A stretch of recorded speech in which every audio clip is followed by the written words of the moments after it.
Hello and welcome to The Priest and the Prof. I am your host, the Reverend Deborah Duguid-May. And I'm Dr. M. Elizabeth Thorpe.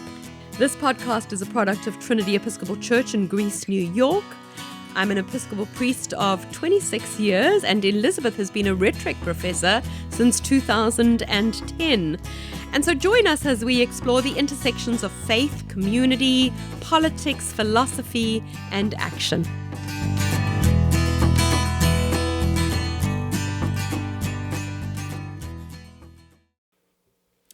Hello and welcome. In this episode, I want to continue looking at Mark and John's origin stories of Jesus, how they differ, why they differ, but particularly in how they deal with the issue of gender.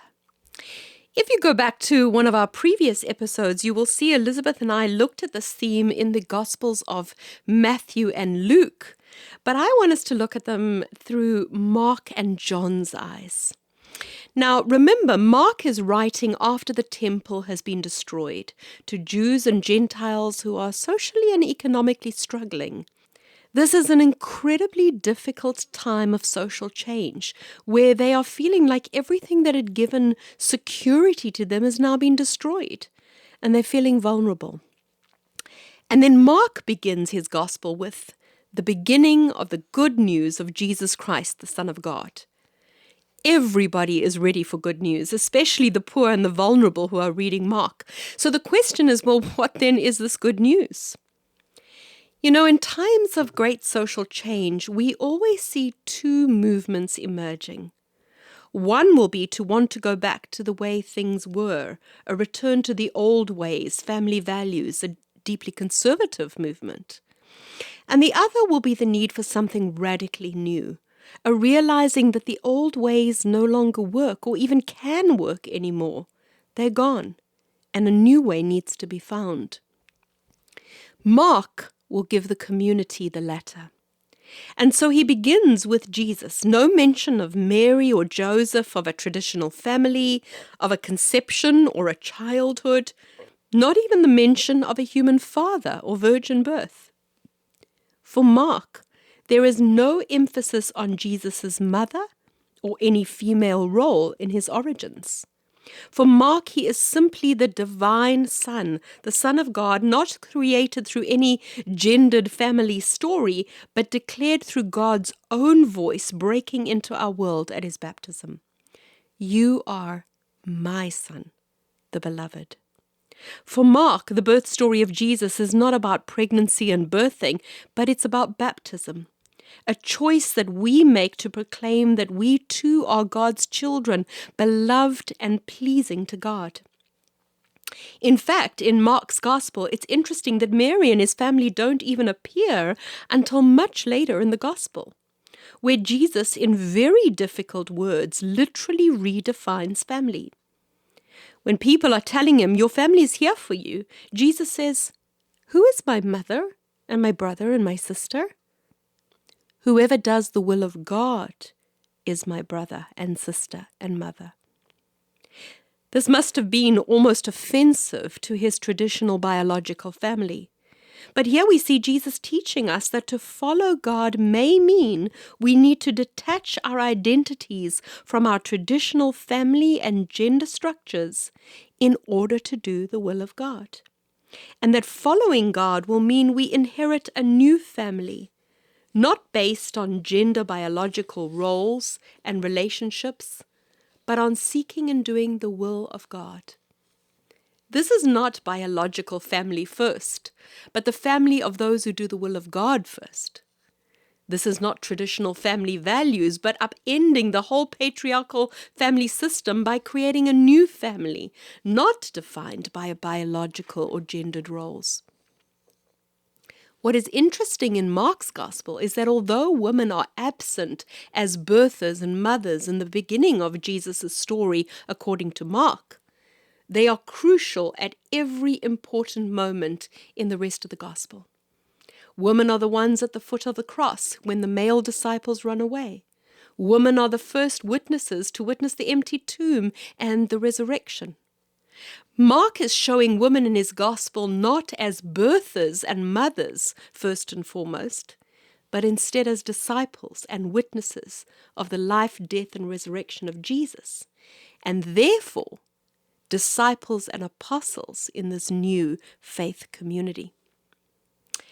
You know, at a time of great social upheaval, Jesus is calling this new community of faith after the destruction of the temple to build a new faith community where women will not be seen primarily as mothers and birthers in the old patriarchal society, but instead, women will be disciples and apostles of a new faith family and community in this kingdom of God on earth. And so what is this good news that Mark is proclaiming in terms of gender? Well, that your identity does not come from being a mother or father, from your gender or traditional gender roles, but your identity comes from your choice to become a part of God's family, and that you are a child of God, beloved and pleasing to God. Mark is reminding them that their identity comes not from their birth stories around their economic standing, their family history, or gender, but instead through divine calling. And to respond to that divine calling will mean that they will be free and perhaps even asked to break social boundaries, even the patriarchal ones, to build this new community of discipleship. Mark is reminding this vulnerable community of readers that when we step out of these class and gender categories, when we are prepared to let go of our identities as mothers or fathers, our identities as women or men, Jew or Gentile, then we are ready to stand with Jesus at the cross and see the resurrection of God in our own life as well. Discipleship for Mark will replace hierarchy. And so in Mark's gospel, all are welcome to be a part of this new family. And all it takes is an act of choice, one that we are all equally free to make, regardless of our gender, our class, our culture, or our status. Now in John's gospel, remember, he is speaking to Jews and to Gentiles that have been thrown out of the synagogues and Roman world because of their wrestling with who this Jesus is. And so how does John deal with gender in the origin story? Well, John begins with Jesus as beyond gender. In the beginning was the Word, through whom everything was created. So for John, the beginning takes place in the universe, not in a womb. Everything in all its gender shapes and forms, we're told in John's gospel, come from Jesus and are created through this Jesus. And yet, when the Word enters our world, the Word enters being named not as male or female, but flesh.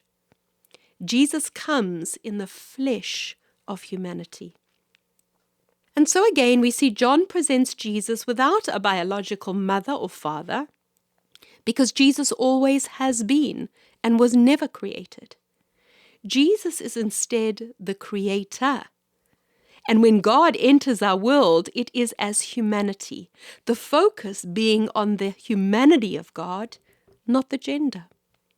And so we see in John's account that Jesus transcends and bypasses gender almost entirely, because this story is not about biological reproduction or male lineage, but instead about a God who exists beyond our patriarchal structures, with no reference to a mother or father, and who chooses not gender, but human flesh.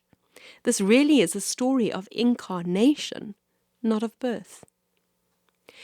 John will later speak a lot about the need for us to be reborn, again, taking life and salvation outside of biology and gender, and about the need to find life outside of, he quotes, a man's will, referring to patriarchal paternity, or from the flesh, referring to a woman's body. But instead, we are told in John's Gospel, we need to be born from the Spirit, which is again beyond gender and irrespective of gender. So John gives to us in these opening verses a way of being in flesh, embodied in this world, but beyond gender and traditional forms of gender. However, in order to attempt to silence or pull Jesus down, the crowd say, "Isn't this the son of Joseph? We know where you come from." John quotes these voices and comments to show his readers that human birth stories have nothing to do with divine character and identity, no matter how much others may try to make them so. A little later in John's Gospel, the first sign of who Jesus is will be with Mary at a wedding. John does not introduce her as Jesus' mother, but rather in the formal title, woman. This is Jesus symbolically seeing even his own mother as a woman in her own right and being not simply his mother. John is showing us how Jesus is calling us to see each other in this new community. Not primarily through the eyes of mother, father, son, daughter, but as individuals beyond these patriarchal roles, individuals in our own right. Even for Mary, the mother of God, this mothering role must give way to faith and discipleship. And so the story is actually about Mary, the believer, and Jesus, the Messiah. Again, it is John's Gospel that we see so clearly the creation by Jesus of a new family.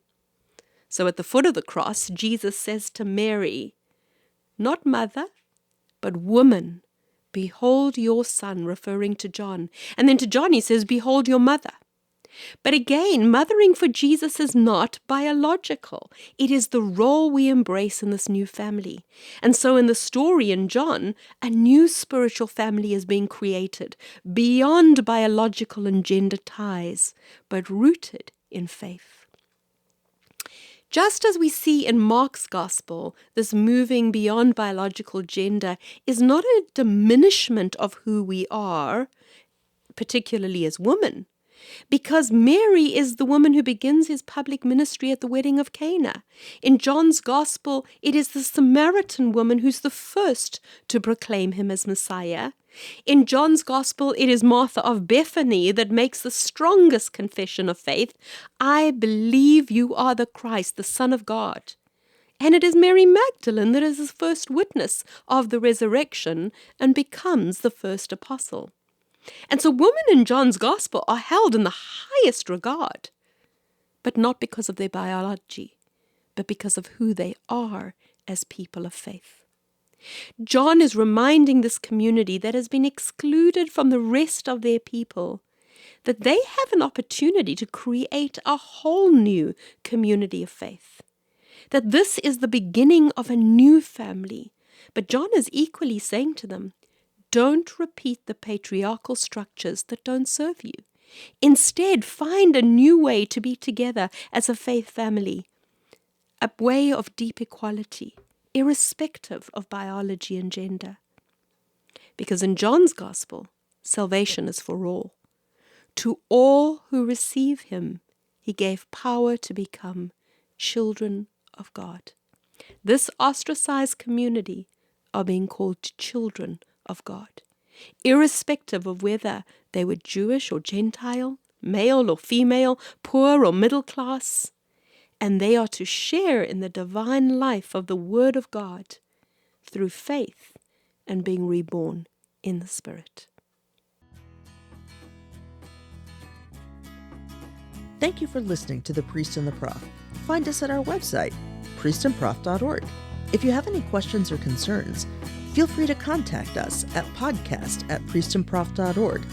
Make sure to subscribe, and if you feel led, please leave a donation at priestandprof.org/donate. That will help cover the costs of this podcast and support the ministries of Trinity Episcopal Church. Thank you, and we hope you have enjoyed our time together today. Music by audionautics.com.